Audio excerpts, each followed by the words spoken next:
Hey guys, welcome back to another video, and today we're going to talk about an opening that I really like to play as black, and it's the Scandinavian Defense. This is not your typical Scandinavian Defense with d5 and then taking with the queen. No, this is the Knight f6 variation, and this is, in my opinion, the proper way to play the Scandi. The first time I saw this opening being played was in the International Master John Bartholomew's channel here on YouTube, and I really liked it at first glance. And that's because when I played e4 and my opponent replied with d5, I never knew exactly what to do as a beginner. So I found that this opening is a great way to get your opponent out of their comfort zone right at the start of the game. If you are a beginner, this opening is amazing.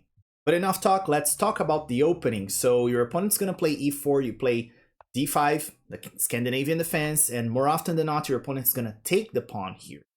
And in this variation, we're not going to take with the queen, with that typical line where your opponent's going to attack your queen with the knight. None of that. We're going to play knight f6 here. Your opponent's going to have a pawn for a short time here. They might try to defend this pawn by playing this move, but this opens other variations for us to play some really aggressive gambits. But the most common moves here are actually playing the knight to c3 here, or just pushing the pawn to d4. We're going to take a look at the most common move here, knight to c3, defending the pawn, and we're going to take it anyway. So here, we are inviting our opponent to take our knight, and if they don't, we can probably go ahead and take their knight. So they are probably going to take our knight, and we take back with it. And this time, there is no knight here to harass our queen, so we can keep the queen here safe in the middle of the board. It's very hard to attack, actually, and that's why I think this is the improved version of the Scandinavian Defense, and it's the proper way to play it, because now you don't have that early attack on the queen right here. It's much harder for white to attack it, so they're probably going to go for some developing moves like knight f3. We're going to pin this knight right away as soon as it moves, and we're clearing the way to castle king side here. The idea is to develop the pieces here on the queen side very quickly. Sorry, I said castle king side, but it's queen side. So after the opponent plays bishop to e2 to break the pin here, we are going to develop our knight to c6, and after white castles, we are going to castle as well. And you see we have a lot of pressure going on this file, and what we're going to do here, since we castled opposite sides, we are going to throw these pawns against our opponents and pawn storm. The plan is very simple. We develop all the queen side, castle queen side, and pawn storm on the king side.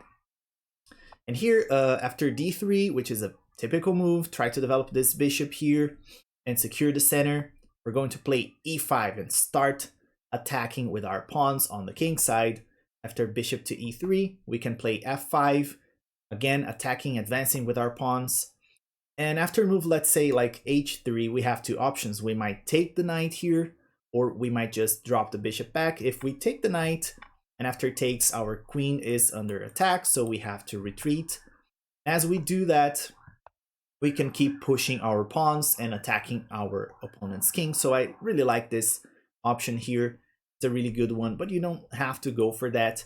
As your opponent plays h3 here, you can just go ahead and drop your bishop back if you want. After a move, let's say c4, they're going to start attacking on the other side of the board. We just drop our queen back.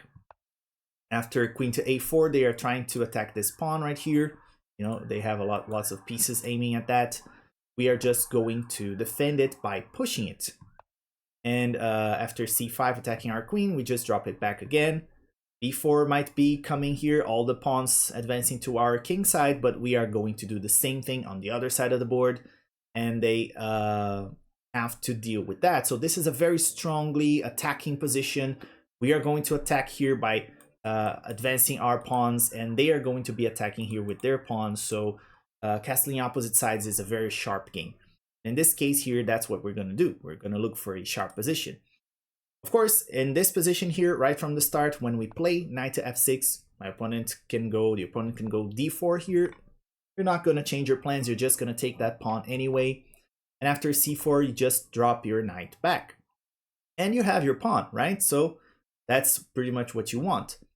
After your opponent develops the knight c3, we're going to start developing our pieces in a very similar way to other openings. So I really like this position because it really looks similar to a French defense Rubinstein variation where I play so similar positions where I just castle here. I'm going to fianchetto this bishop. This is something that I usually do in a position like this.